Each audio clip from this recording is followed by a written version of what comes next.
Different presentation that we're doing tonight that some of y'all may be familiar with from previously. We get about 150 to 200 questions every time that we go through a town hall. And I have to filter through those and pull out the duplicates or some of the repeats. So what I've decided, instead of me reading the question and Brookfield answering them, we've taken all that information and compiled it into the development update. So while you've submitted your questions, you may hear them just in a little bit of a different from the information you're receiving. So you're not going to hear it as it's actually submitted to me. Some of the questions also that we received really have stuff that comes to the community life team that doesn't need to go through the town hall. And that may be how we process an architectural application or how things may be enforced, or we've got also a lot of questions about Union Park West. And just a reminder that this town hall is for Easton Park Master. So just to kind of give y'all a little bit of a heads up, you're going to see a little bit of a difference with the presentation. So we're going to go ahead and get started. I'm going to make some quick introductions and then get through this. So we actually have a new face with us tonight. We have Michael Schellen. He is the Vice President of Land Development with Brookfield. We have Matt Chase, who is the Vice President of Community Associations. We have AJ Zorn, who is the Director of Land Development with Brookfield. Our board members, they're still the same board members that we've had. We have Matt Chase, AJ Zorn, Allison Grotzinger, and Armando Rita. They are still with us, not physically two are not with us, but Go forward two. yeah. Oh, I'm sorry. Two. There you go.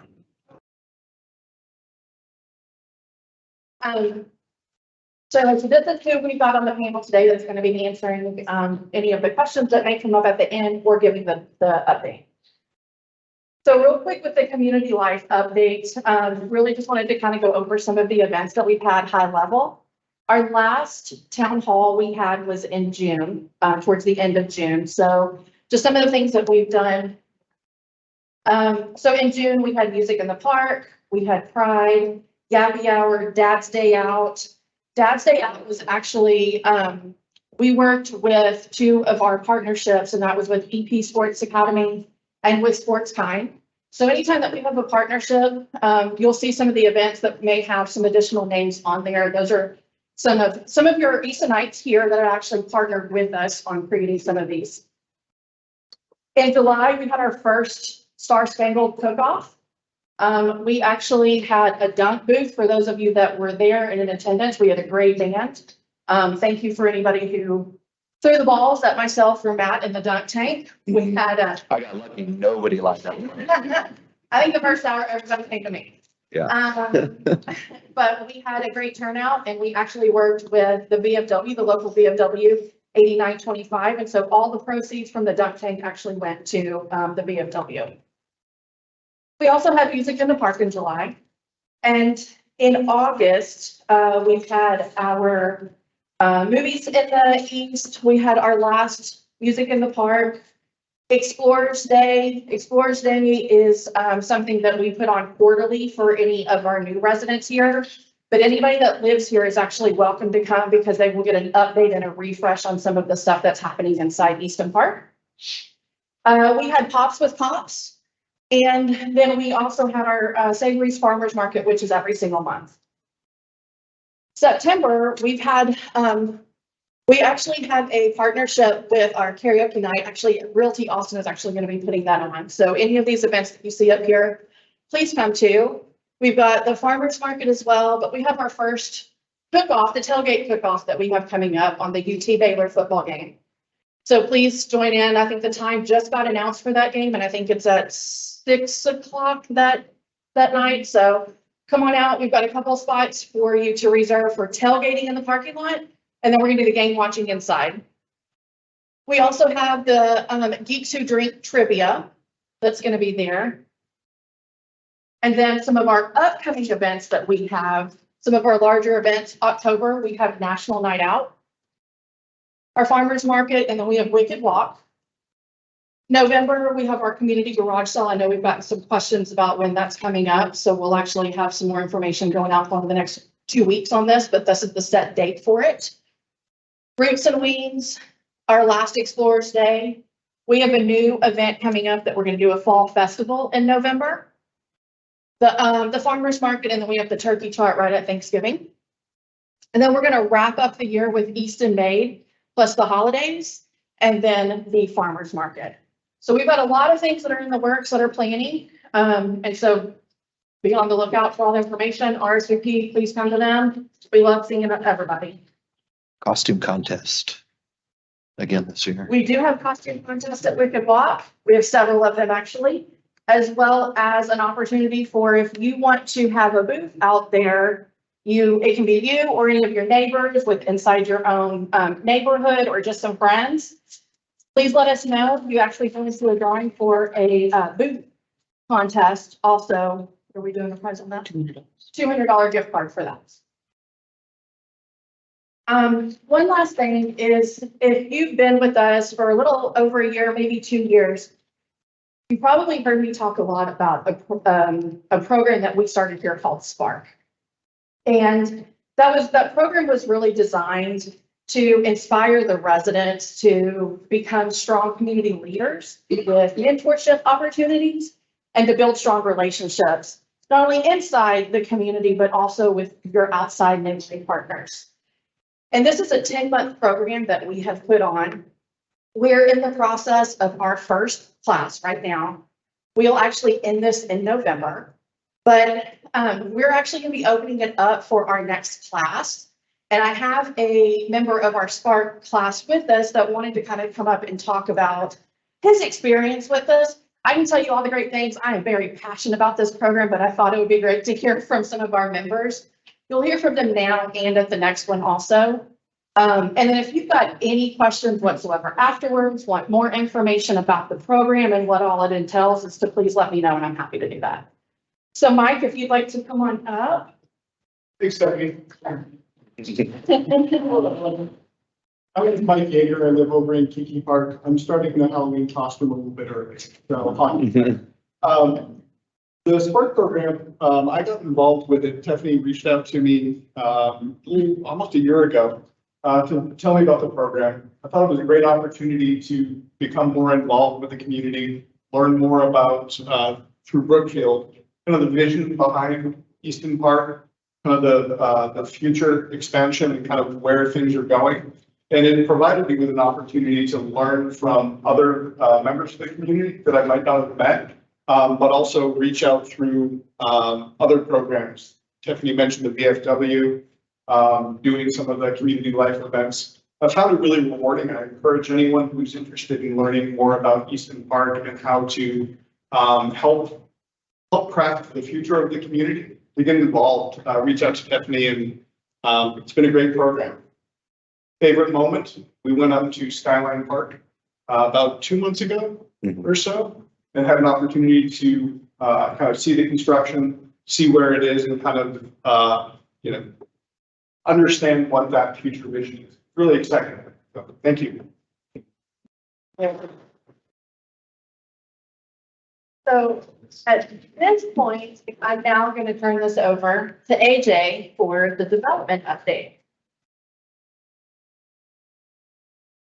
There you go. All right, everybody. Well, thank you for giving me the opportunity to speak today. Like you said, usually it's this somewhat awkward back and forth Q&A thing, so I thought I'd show you all more pretty pictures and kind of walk through all these questions. So hopefully we're hitting every question in some form or fashion. Take this to be comprehensive. So if you didn't hear your question, I did answer it somehow. Just think about it. It's real hard, okay? So we'll go ahead and run through this. I'm going to try not to talk too fast, but at the same time, anybody who knows me knows that I can talk a lot.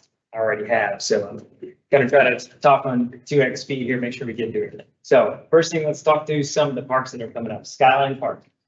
We're on track to get this thing delivered by the end of the year. However, of course, that's closing out the construction and we want this thing to be perfect for y'all. We also want it to be incredibly safe since it's a high pedestrian touching area. So we're going to make sure we actually close out everything and get everything perfectly okay before we actually release it to the public. So we're looking sometime in January being open to the residents, but having somewhat of a grand opening party that's that a park this size deserves a little bit later in the calendar, just so that we can all wear shorts and t-shirts and not jackets in January. But once it's open and safe, we'll start letting residents do it and kind of celebrate it a little bit further down the year. So here's a rendering of what that main area is going to look like. Go to the next slide. Here's an aerial shot from drone that we got somewhat recently, kind of showing you the expanse of it from a different angle. You see all the different trail connections that go in there, and you kind of start to see that whole play area and how it lays out. It's a pavilion with the master lawn, with the splash pad, with the overlook on the top part of that picture where the art's going to go. So next slide. Right here is kind of the rendering on the left and an actual on the right of the pavilion you see getting built up there. That's the pavilion that's then going to be facing that grand lawn. This is something that can be activated for a lot of the events that are taking place. Not that we're going to take everything out of Bryant Park, but some of the larger community events that'll be able to be showcased here on that big lawn, movies in the park, concert series and things like that. And then all the different ways that you as residents can activate that lawn or whatever kind of group you got that goes out, plays soccer or ultimate frisbee or whatever. It's a pretty fantastic amenity to have there up in the center of the park. Next slide. Right here, the rendering of the artist is in the middle, and the 4 pictures around it are actuals from the manufacturer building this by hand. Those are all getting on a truck tomorrow, actually, and getting shipped to Austin. So we're going to start seeing those play structures actually start showing up here soon, getting installed. So pretty excited about that. They show up exactly like they showed in the picture. So it was as advertised. And actually what you see there, the red and the yellow, or the red and the green, the red is going to be that larger structure that's for your older children to access. And then the green structure is more for your 2 to 5 year olds next to a bunch of rubber mounds and stuff like that. So we're kind of hitting all the demographics with our play structures. And then also we got the splash pad that's going in. Again, something we'll celebrate not in January, but a little later. And unless, I don't know, unless the weather keeps up and it's 90 degrees in January. What you see on the right is actually this huge underground water reservoir that we put in below the surface that actually collects all the water, recycles it, pushes it back in there. So a lot more goes in the splash pad than just what you can see on the surface. And the lower left picture I showed there to show that we are putting in the sunshades over that to begin with. We're trying to do as much natural shade as we can with trees, but in certain high use areas that we want from day one to not be cooking, we're going to stick to shade sails out there to get that done. Next slide. Next, we rolled into Prospect Park. This is under construction now. If you drive into Prospect Park off of Apogee and you look to your left where there's still existing trees that are there on that kind of downward sloping big area, it's a large signature park that's going in Prospect. What you're looking at here is kind of the southern half of it. If you want to go ahead and go to the next picture, you can see kind of a different viewpoint. Oh, wait, go back to that one, please. We had to swap it on this one.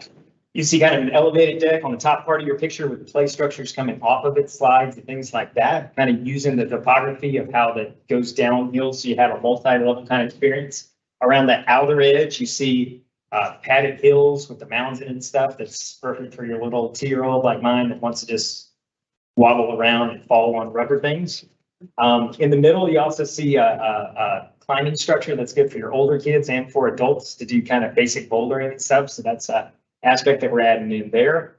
And then just a lot of nooks and crannies that are going to be good for hide and seek, or you can find a place on rock under a tree to chill out and do whatever kind of work on your laptop and stuff when the weather's nice. So a lot of opportunities there. Go to the next slide.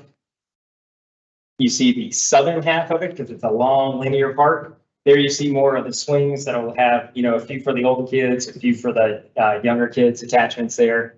And one of your mail kiosks, there's like 4 different mail kiosks because Prospect is huge. This is one of them that's going to be centered there. You can see there's some seating area next to it. I can personally attest to how awesome of a communal spot it is to hang out by the mailboxes and the seating area. Shout out to the FNDDC. They know who they are, but it's a great community aspect, that good place to congregate there. And on the next slide, you kind of see a perspective different of that that southern area kind of from a different viewpoint. You can see some of the features I talked about. And right there in the middle is going to be a piece of public art. We've seen some of the concepts, not ready to share those with y'all yet, but I'm telling you, it's going to be something cool that sits right there that plays into the Prospect Park theme. Pretty excited about it. Once we get further down there, we have renderings from the artists. We'll share this with you, but it's going to be located right in the middle of the park there. All right, next slide. So next we'll move to Pilot Park. Again, looking at the rendering in the upper right, taking advantage of the kind of topography there, where it's kind of a 2-layer thing. You'll have the upper seating deck that then overlooks the lower area, some play features that come from the higher area to the lower area. And you got your padded kind of soft area on the landing there again. So you're getting some older kids, younger kids play elements there, kind of behind the trees. In this rendering here, I know it's a bad vantage point to see the place but there's other play elements there, including swings and slides kind of behind those trees there. You'll also see in the forefront of that one, in that other rendering there, a large play lawn there that's good for throwing around the frisbee or the football and stuff like that. So different ways we can activate that small park sitting there, that lawn. And again, we have public art that's going in there. We've seen the concept there. It's pretty exciting as well. As soon as we lock that in, we'll share that with you as well. So 2 cool parks that are all looking to deliver right at the end of the year, if not into January. And then the public park to follow somewhat behind that, but pretty excited about both of those signature parks coming online. Next slide. All right, Union Park West. I know the update for the last probably 4 town halls. It's like, hey, we would build this thing as soon as we get a permit. Well, we got a permit. It took a lot, but we got there. We got it a couple weeks ago. This has been bid out to a lot of the contractors we work on. So we're looking at getting those bids in the next week. So we're going to start as soon as we can after that. Now, of course, the timeline on that is not as soon as I would like it. I'd like it tomorrow. We do got to make sure all the bids are right, get things set up, still have to work through the city on permission to start on it. But this is something we'll start before the end of the year, probably a 4 to 5 month build out. So we have this coming online along with the rest of those parks, all within the next, call it 6 months, all kind of delivering at the same time. So a lot of minutes here. For this park, yeah, there's a half-court basketball, there's pickleball, there's play structures there as well, there's covered seating, and then there's that kind of communal lawn that's in between all of that that's going on there. So that's all over by Union Park West, between where we're sitting right now and Union Park West, just south of that larger waterfront out there. All right, next slide. So as far as future amenities, I just listed and walked you through 4 of them. So when the question is, when are we getting amenities? We've got 4 of these signature parks that are coming online. Also, we have an ever expanding trail system. I know me personally, and a lot of people I know have used the new trails that go along the southern part of Prospect. If y'all haven't ventured down there, I know there's not houses down there, but there's a trail system that loops around the whole thing. And the section that's under construction further down Apogee is going to have more trails that connect to that trail and go along the side there. So every time we bring on a section, we're connecting it to the system. Pilot Park is going to have connections over from Skyline Park in 2 different spots. So as soon as we can get those built, we're going to get those built. So we realize that's a great amenity for everyone, but older, younger, everybody. We know that's something y'all have asked for, and it's something that we like as well. We think it's an incredibly useful amenity a lot of people use. I promised y'all we've had the connection on the William Cannon at the next town hall, and I've actually got a picture of it here. So there's your connection on the William Cannon. So now you can get from Knob Hill to the amenity center without having to cross William Cannon. So it's there and it's open right now for the taking. So I hope y'all will enjoy that. As far as the next amenities, we only have 1 large amenity on the north side that's still left. That's our permanent dog park. I don't have any details or timelines to share with you on that. There's a lot of moving pieces surrounding it, but that's the last of the large amenities other than what I've already listed through that's coming on the north side. The temporary dog park is temporary. That was the question. Is this temporary dog park ever going to shut down? Yes, it's temporary. The timing of that, though, that's a moving target that dovetails in with when the permanent one opens. So as soon as y'all know, we'll know. The north side? Can you be more? I'm sorry. So yeah, I think about this the entire master plan. We are halfway through. Well, not halfway through. We plan out half of it. We probably built maybe a quarter or a third of the houses, but we have near 3,000 acres that's Easton Park. And when I talk about the north side, I'm talking Slaughter Lane and kind of cutting the north and the south. So if you when you picture that in your head, it's where Slaughter Lane dead ends into Baxton. We're going to continue that over to 183, and that's kind of the north to south kind of delineator. So the next amenity, the large amenity, we get asked about this. It's coming when we start building houses on the south side. So that's all time in there. It's a large, to be frank, it's a large capital investment from Brookfield that we're not going to build the 2 miles worth of road until there is a necessity to activate the homes that are going to get access off of it. So we're still looking at exactly what that timeline looks like. But if you've looked at Prospect Park, you'll realize there's 800 lots that need to get burned through and another 300 in pilot. So we have a little bit of time before we're going to start building homes on the south side. The amenity center will come online around the same time the first houses are under construction, that amenity center will be under construction. So we're definitely a few years out, but in that, we're going to have a heavy water feature. There's going to be sports courts there. The mix, the exact type, is it tennis, is it basketball, is it pickleball? To be determined. We haven't got to that level of detail yet, but it'll have sports courts and it will have some kind of water feature. So that's what we're looking at amenities in the future. As you can see, this one's fantastic because you got a rendering on the left side, you got the actual on the lower, and as you can see, they actually match. So I'm pretty excited. This is how this all turned out. This is a picture we took just like 2 days ago.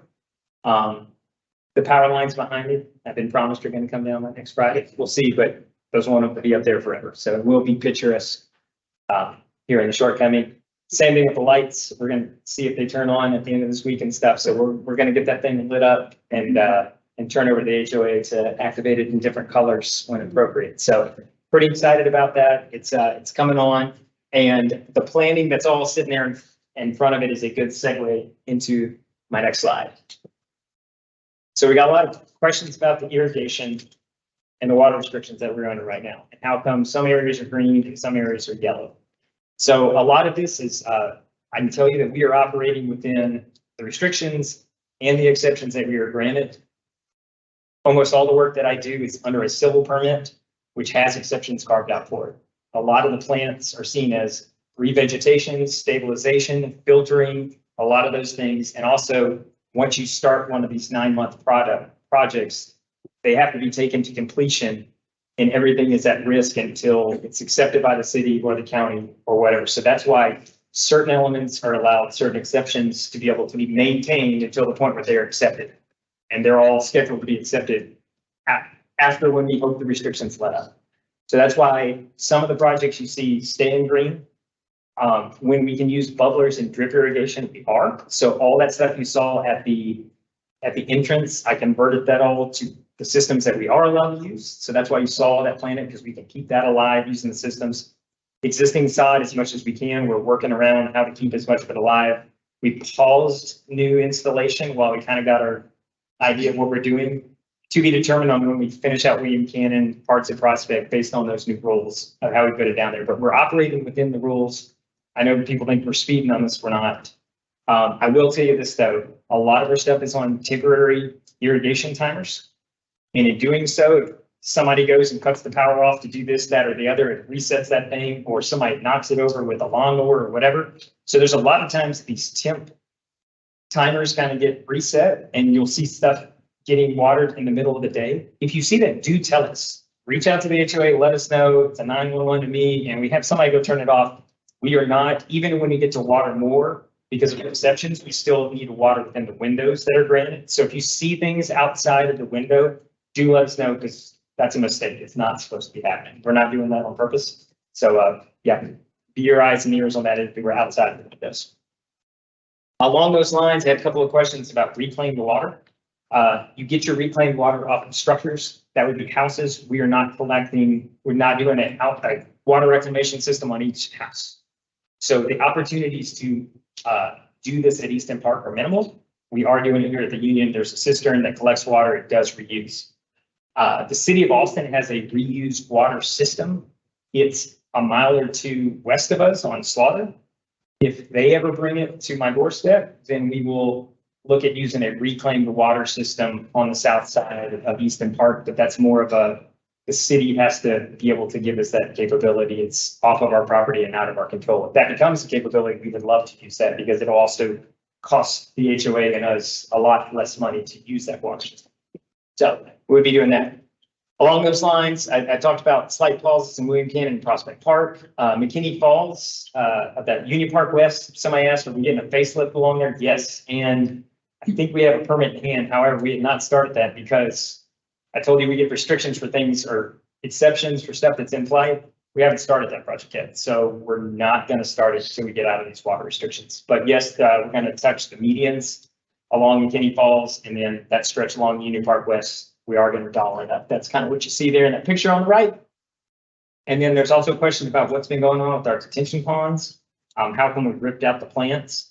All of those where there were plants inside of them work as a filter system. It's part of our Austin green code of how we treat our water and stuff like that. So a lot of those systems were damaged because of all the constructions. They get clogged up, not maintained correctly. So we're going in and rehabbing all of them. So you saw everything scraped off and we're cleaning out the systems that it works right. The plants are coming along. So the plants are all going back in there at some point. Can't give you the exact timeline for each pond. There's a lot of ponds around here, but that kind of explains why we went in. Some of them just got a haircut. Some of them got all the plants ripped out. They're going back in at some point. You are going to get that vegetation back. All right, next slide. All right, traffic. Had a lot of questions about traffic and speed limits and school zones and all those things. I promise you all this was happening and it takes some time. We did it. Okay, so we did the study, lobbied the Travis County, got them to agree to what we were able to prove out with numbers. And once we did that, they put that in. So hopefully y'all have seen that, is that the speed limits have been reduced on Finial and Colton Bluff and Apogee. And there's 3 new school zones and there's 3 new school zone crossings. So we got all that stuff there, and I saw that they're still counting on Colton Bluff for a possibility that it gets lower than it currently is. But the county is in charge of taking that count and being able to lower it from there. So it takes a while to do this stuff, but we are trying to do this stuff, and we have successfully done this now. William Cannon, we have to have the full 4 lanes open, and then that has to normalize, and then we have to count it after 6 months of normalizing it, and then we start this process again of setting speed limits. I know it sounds backwards that you don't start with speed limits. Lobby your commissioners if you think that process is backwards. We agree, but we are under the rules that we're working, okay? Somebody asked about possible traffic signals. I can say with certainty, there are no traffic signals planned for Union Park Lane and Potomac Shores. That's at the eastern side of Union Park West. And there's not one at Ezra Brooks and McKinney Falls. That's one of the main entrances to Pilot Park. Neither one of those are going to get signals. There's not enough traffic count coming out of those 2 sections that will ever warrant a traffic signal. Pedestrian traffic, question about how do pedestrians get around? If look around, there are sidewalks on either side of every road that are built. 99% of them. That's how pedestrians get around. Expansive trail system as well. Bicycles for the code based on the cross sections that were agreed to years ago based on traffic studies. We put bike lanes on your main corridors. I would also say that bikes are legal road vehicles. So just because there's not a bike lane doesn't mean that you can't get from A to B on your bicycle. So bikes are allowed on every single road we have here. There's specific lanes on your main corridors. That's where those are going in, and you can use them on the trails. I see more bikes on trails than on roads. I could say I've been around here 3.5 years. I don't see any bikes on the roads. I see a lot of bikes on the trails. So if that becomes an issue or anything like that, we'll look at that further. Right now, nothing's warranting any kind of change of what we're going along right now. The developer does not own the bicycle lanes on Colton Bluff in front of the food truck park. I don't own those. I also don't own the food truck. We've talked to Travis County. They said unless it's specifically marked no parking in these areas, they don't really enforce it. You can kind of sort of just park in the bike lanes. To do that, someone would need to lobby Travis County and they would want to come out here and look at it and then go forward with that.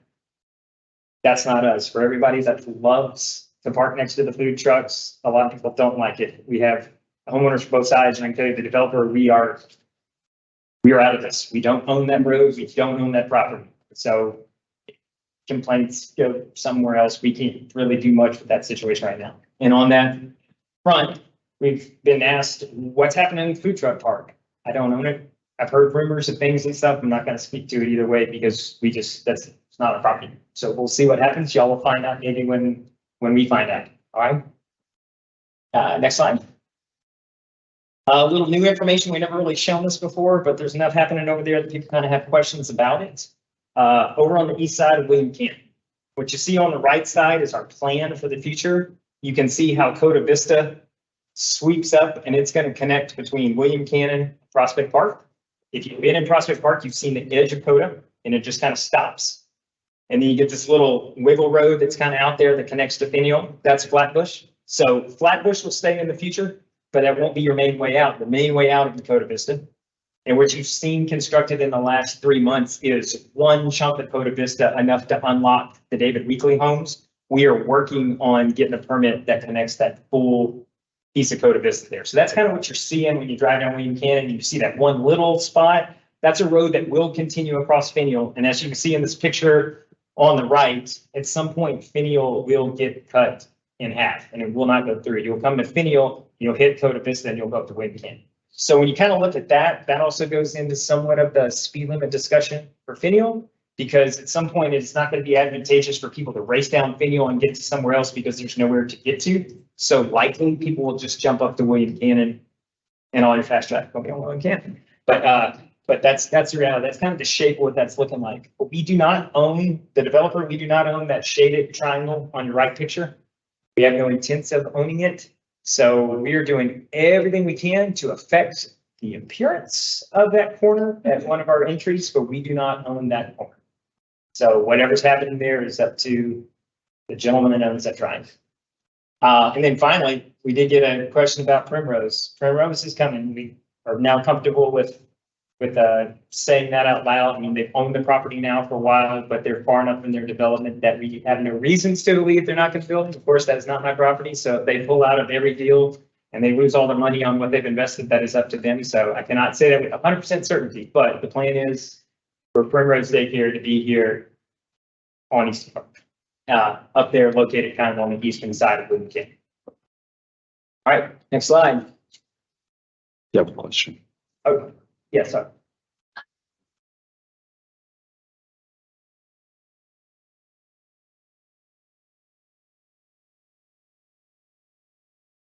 The biggest issue we have is since Finial goes across there, that's the counties, and though they see everything, we don't see eye to eye on how they get rid of one spot and put the other on top of it. We've now gotten past that, but now we're back into our normal long timeline of getting the permit run through. If I have it my way, I'll have a permit early next year and then we'll build it. And I'd like to say by the end of next year, that connection will be there, hopefully a lot sooner, but a lot of that's still floating out there based on permits. So I've been wrong before. We'll see that. All right, the commercial area that's on William Cannon over by the CVS, a lot of questions here. So the new pads that are going in there, the 3 pads that belong to the eventual owners, McDonald's, the car wash, and the AutoZone, those are all given and delivered to those owners within the next 60 days. Once they have them in their possession, it's up to them of how fast they build.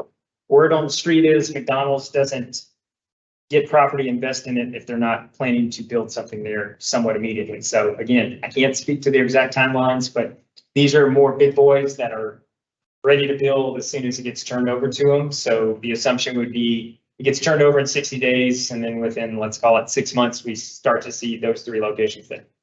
The building that's there in the middle that the green arrow points to, that is being developed by the retail developer.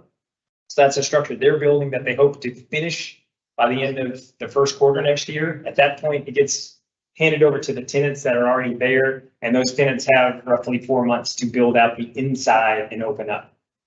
There are some gaps there that are open and available. If you're interested in that, you can reach out to the HOA. They have the information from the retail developer that they'll share. This is not good ideas.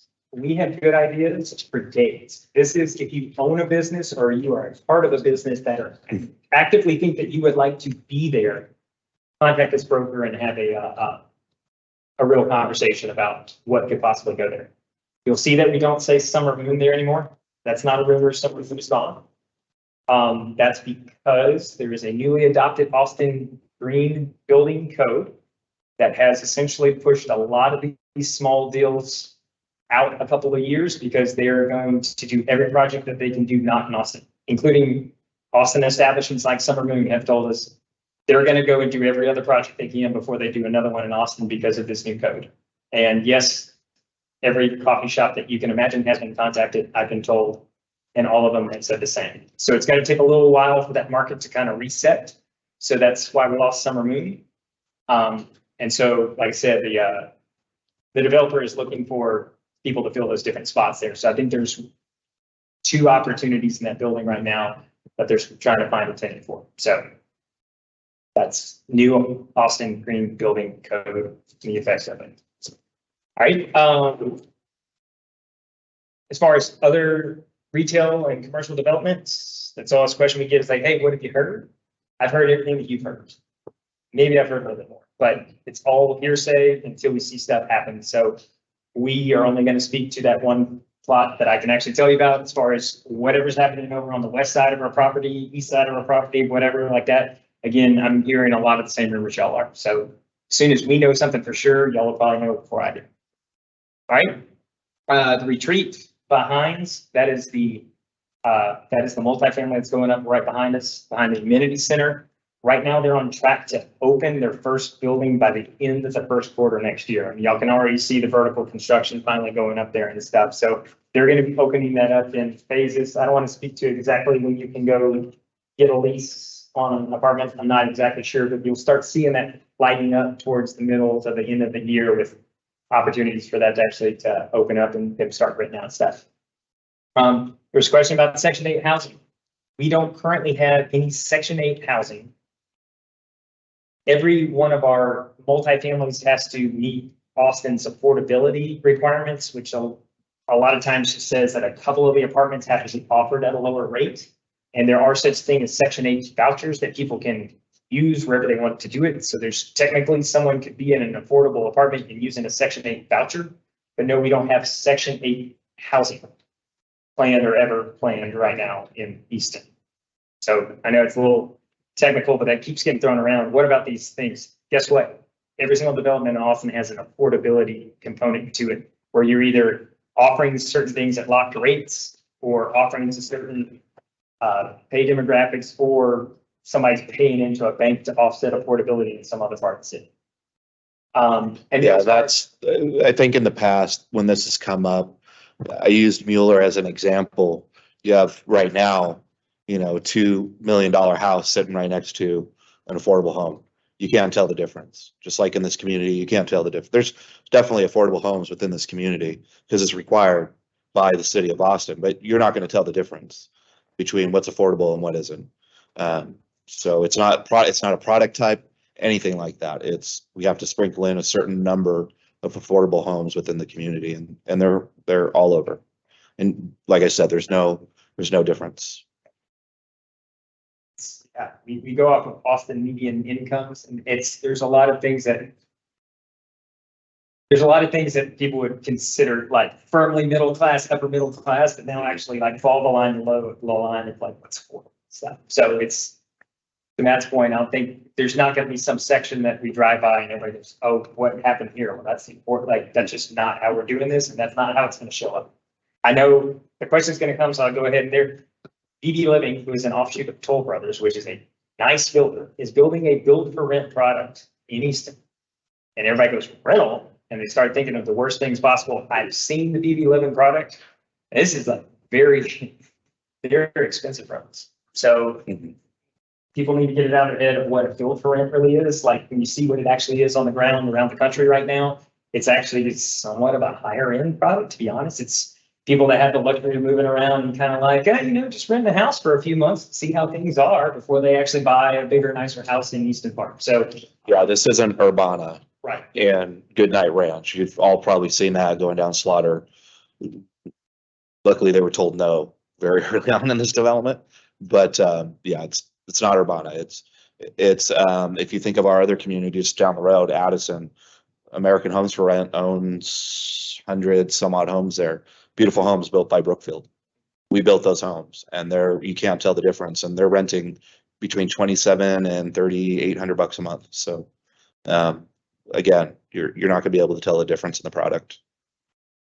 And then finally, the Idea School update, the Idea School site update. It's not going to be an Idea School, but they're the ones that own that property. It's the same update we gave last time. We're working with them to kind of come up with the best and most useful use of that area, and working on what that looks like. And again, there's just a lot of details of how the market looks right now and what everybody's willing. That there's 3 parties involved, and we're kind of going around in circles of how that's gonna work. So we're hoping to get to a resolution of that soon. Soon as we know something that we can share, we'll share with you. There's nothing in motion now, so now if you've heard rumors about what it's gonna be or something, I can tell you all those rumors are wrong, because there's no decisions made right now. All right, next slide. And then finally, a few cats and dogs, lighting. Got a lot of questions in the last couple of town halls. Look, per certain codes, not all of our lighting is based on code, some of it is best practices, safety concerns from experts and just us and what we think is right and wrong. We've made the decision that the standard is roughly lights every 300 feet. Don't go out and use Google Maps and measure them, because I'll tell you, some of them are further, some of them are shorter. There's a lot of things that go into that. That's roughly our standard. I know everybody's got opinions about it. For every person that says, why are there so many lights? There's somebody that's saying, why aren't there more lights? This is our standard. This is what you're going to see throughout the neighborhood. Somewhat in the discussion there. Sometimes every light pole has to be in front of some house. It's just a reality of it. They can't levitate. So the lights are going to be where they're going to be, and that's kind of in that. Skyline Park's going to have lights around the trails that are up on the top of the hill. It's one of our premier parks that we do want to allow a little bit more extended access to it earlier in the morning or into the evening. But that's the only one of our parks that's going to have trail lighting around it. All the other parks that we went through and stuff, there is no plans to light those up. Those are open from dawn till dusk.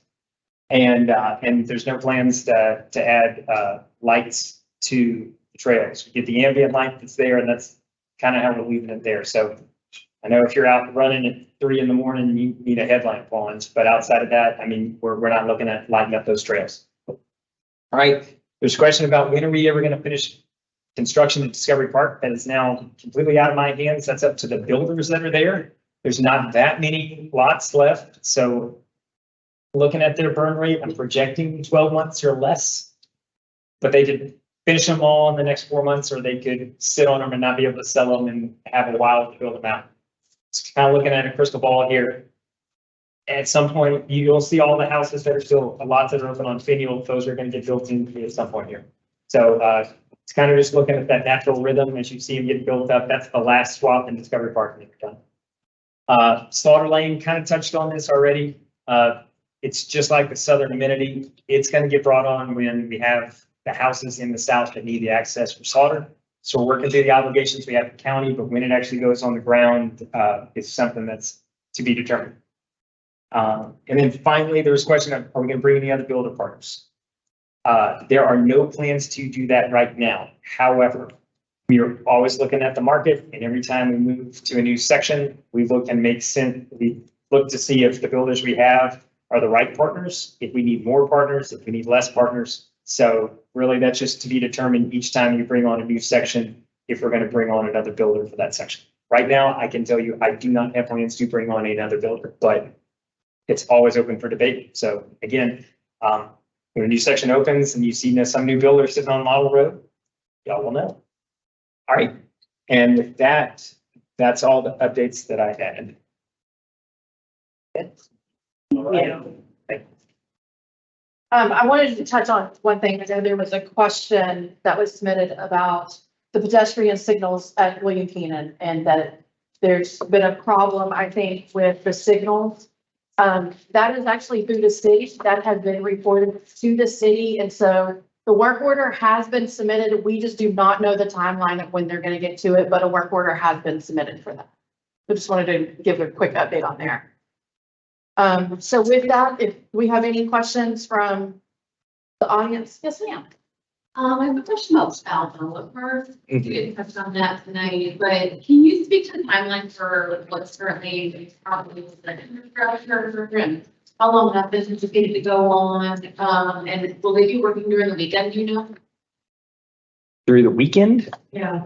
I believe they're permitted to work within the same working hours, even on Saturdays and Sundays. I know that they are pressing on that really hard. I can't say they're not, but I know there's plenty of weekends they don't. So it's kind of ongoing there.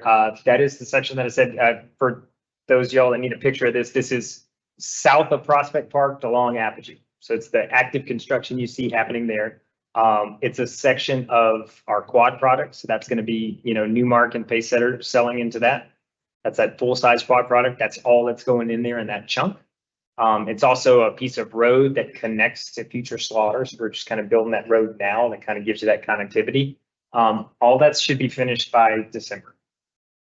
And, The infrastructure. well, I mean, the infrastructure is, you want to know, I mean, there's a sewer line that my backup sewers is one thing, and there's water in there, but yes, all that is all contained inside that one project that should be completed by December.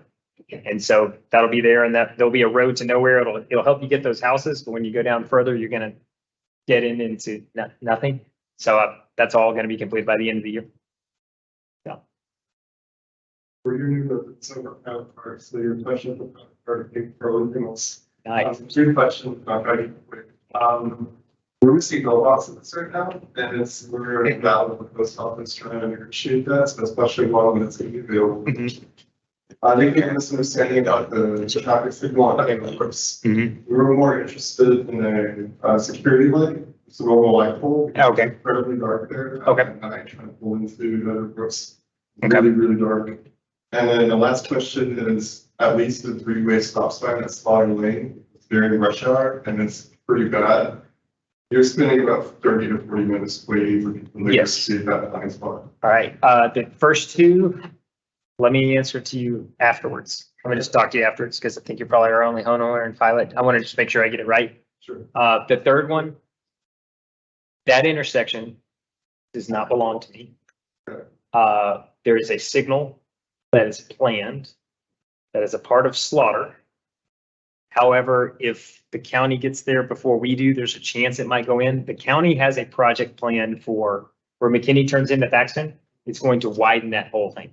So for one, the widening will help significantly because you're going to have more lanes. So some people can bypass while some are sitting there. Sure. The signal still being negotiated with the county of who's going to build it and when.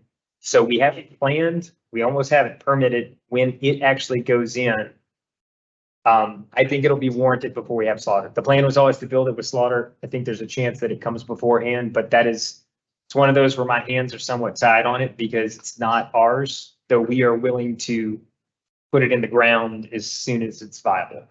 So, yeah.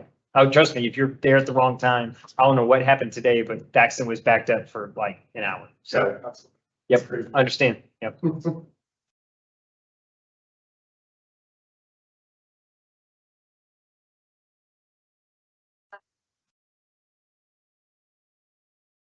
Yep. What intersection or the streets, would we able to look back at that? Sure. Yep, right there. So what that is that is a section north of William Cannon that does not exist right now. Oh, that's, okay. I Yep. see.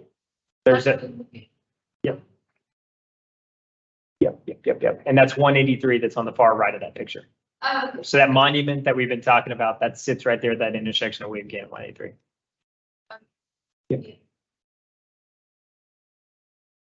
So we have a few questions online. Is there potential for a sand volleyball court? There's a potential for pretty much anything in future amenities. Again, I don't know if we're going to be doing the livability survey. We probably won't be doing that. We're definitely not doing it this year. We might possibly do it next year. If not, you'll probably see another amenity style survey come out. Very similar to one that I think it was last year, right? We sent out an amenity survey, so you might see something very similar to that come out again. So yeah, that's something you're interested in. I know one person that's sitting up front here is very interested in a sand volleyball court in this community. Fortunately, he doesn't get to make the decision. Or else we'd have 10 of them already.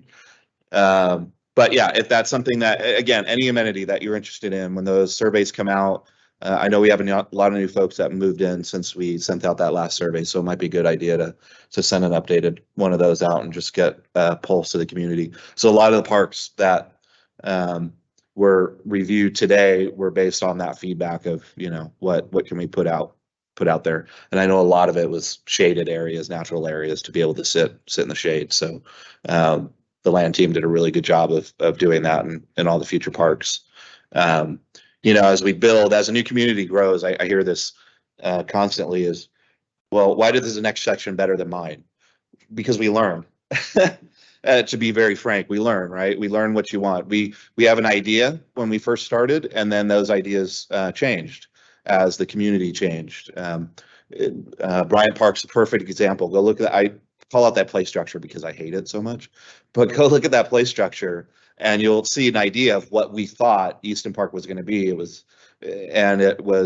not what it ended up being. And it was, no, we need more kid related stuff, not 5 to 12-year-olds, but under 5-year-olds, playscapes and whatnot. So, we did Nob Hill and we put a really cool trolley out there, and that's very historical, and it's part of this land because it was actually taken off this land and moved over there, and it became an art project.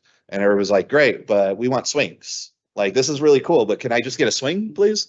So, we installed swings. So the surveys and the feedback, we listen to your feedback, and that's why you're going to see the parks. Yes, they're going to improve as we move forward throughout the community because of that feedback. So don't be afraid to provide that feedback to us. Just when we ask, so it's concentrated, so you can get it all at once. Yeah. That was a really good question. Whoever submitted that. Is Mod Pizza gone too? Do we know about that? Yeah. Okay. No information there. Why is there so much decorative grass in the community? I'm assuming you mean like Bermuda, because I'm looking, I think maybe I have a different definition because I'm just looking outside and there's tons of decorative grasses here that are Bermuda that are very drought tolerant. The question's more about drought tolerancy. And I feel that we do probably a pretty good job of that. We don't have large sections of just Bermuda. There is areas that are cut off. All the grasses that you see out there are all native and somewhat drought tolerant. That's why you'll see that apogee looks really good right now, because there's still a lot of that stuff thriving even with a lot less rain. So that's the idea. Outside of that, there's plants because plants are pretty. We all like to live in pretty spots. So this is a neighborhood we all want to be in. So that's why it looks good, if I'm understanding the question. Yeah. Any mini soccer fields coming soon? Again, same answer.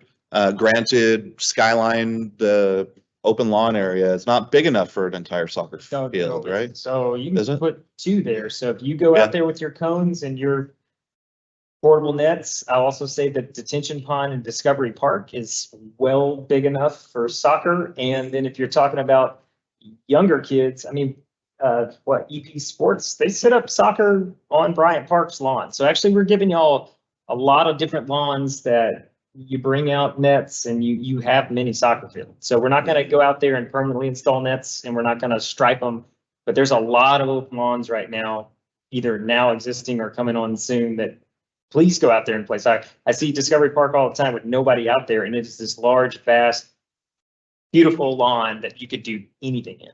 So. Mm-hmm. So that was all the question online. Any additional questions? Yes, sir. I got you.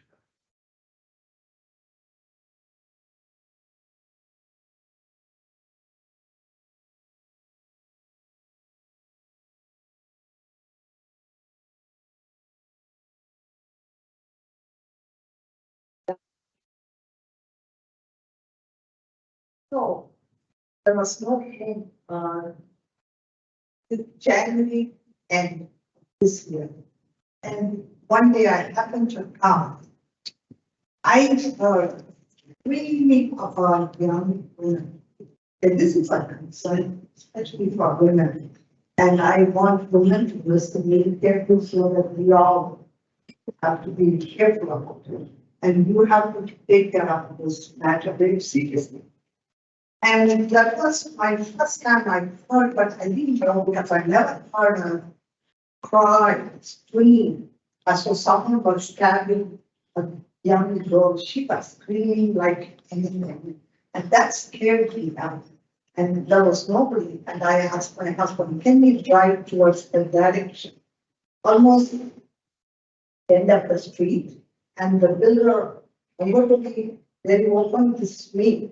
And people like it or I don't like it, I don't care. But I'm to be open to tell this. The builder was Taylor Morrison. And they were still building, the road has a lot of faith, construction, still some of them were open land. And I drove up there, I heard a woman scream, they didn't want us to come here. And it really hurt me like anything. Once I got went there, but didn't know what to expect. I got out of the car, my husband was in my car. I said, I want to hear why where the noise came. I saw a young man. He was part of the construction, either they were doing some work inside, but the voice came from that house. And it was probably 15, I would say 15 to 18 years old young voice.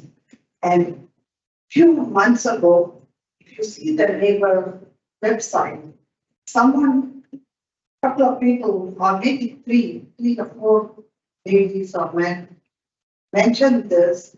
Hey, when I came out of my home, I heard a scream. You guys know what it was? That triggered my thought. And I said, why am I taking part? I had to address this. I didn't say anything on the neighbor website, but that has been going through my mind. Unless I speak up, who will? Okay. So I told a couple of the ladies I meet when I'm walking, hey, I heard this. Yeah, I heard this too. But nobody wants to say anything. But this is something very new for me to hear a woman, young girl screaming about builders home, unfinished builders home, on the way to construction. Why with noise? Where it is from? Guys have to hear it and think about it. Why? So I recommend, I request that you have to take initiative to address these issues with every builder, with the people who are working in the construction. I have seen women working with the men. I think same. This woman probably cannot speak English. Maybe they are hired because they need money, or they don't know where to go for it. Can you be the one to solve these issues? Did you call the police? I didn't know, because I'm telling you, if I know the person. So, well, what I'm saying is, it sounds like you're alluding to something happened, and what action? I understand what you're saying, but I need to understand what type of action you're expect. Again, what I would say is, if you heard something like that and you went there and you heard it again, to call the police, to have them come and investigate. As the developer, I'm not going to go and tell our builders that, hey, something bad happened in your homes if I don't know. For all I know, it was somebody was watching a movie, or, was. Yeah, I understand that. And they put movies on, they put music on, they do a lot of things that they're not supposed to do. I'm not saying, again, ma'am, what I'm saying is in that situation, call the police. That's what I'm telling everybody. You hear something like that, call the police. That's not for me as a developer to go and investigate that situation. That's for the police to investigate. I understand where you're coming from. Now, every organization has their own sexual harassment and processes and all that. As a developer, again, it's not on us to go tell another company how to do their business. Now, we can make this, we can make them aware that, hey, we heard about this 100%. But we can't tell them this, you have to put this policy into place moving forward. We can't do that.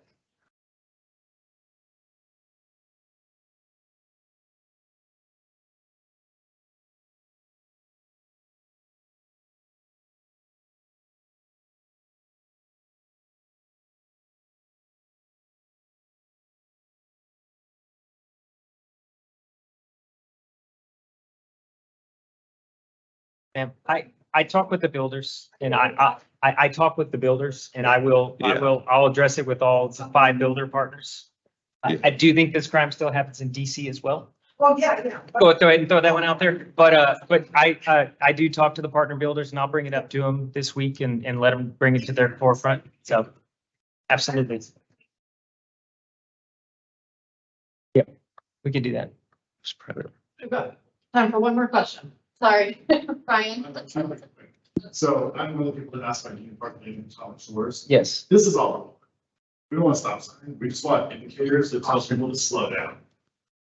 Okay. Because what you also notice even out here, cars still go too fast. I'm also one of the people that complains all the time about TNR and all their craziness they've got going on here. So we just need more signage, guys. It's a, Let me look at that one intersection and see if we can do something. If there's certain things, if it's an indicator of a stop sign, I could do it with low risk because I'm not adding a stop sign. There's certain things, if I add a stop sign or something that's totally against the law, but an indicator for it, let me see if I can do that legally. that's all. That's Where was this at? At Potomac Shores and Union Park, that eastern exit of Union Park. Okay, so we have a couple of questions online that we can answer outside of this meeting. Sorry, I'm touching your computer. Is there a way to add to this slide? So like I said, any questions we didn't get to online, we will get to those. And then if, again, as always, if you have any additional questions, please reach out to Tiffany.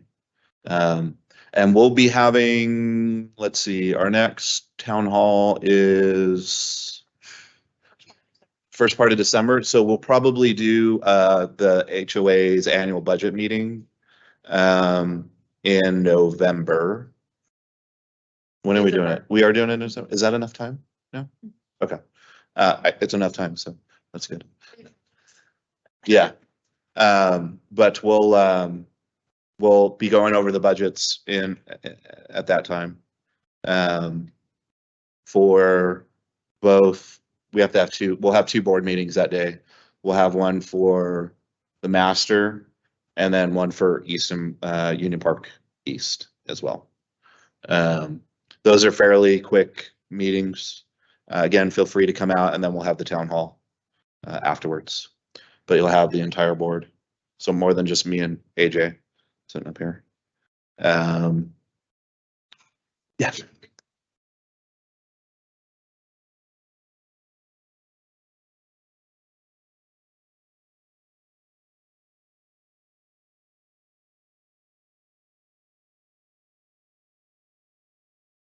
Thank you.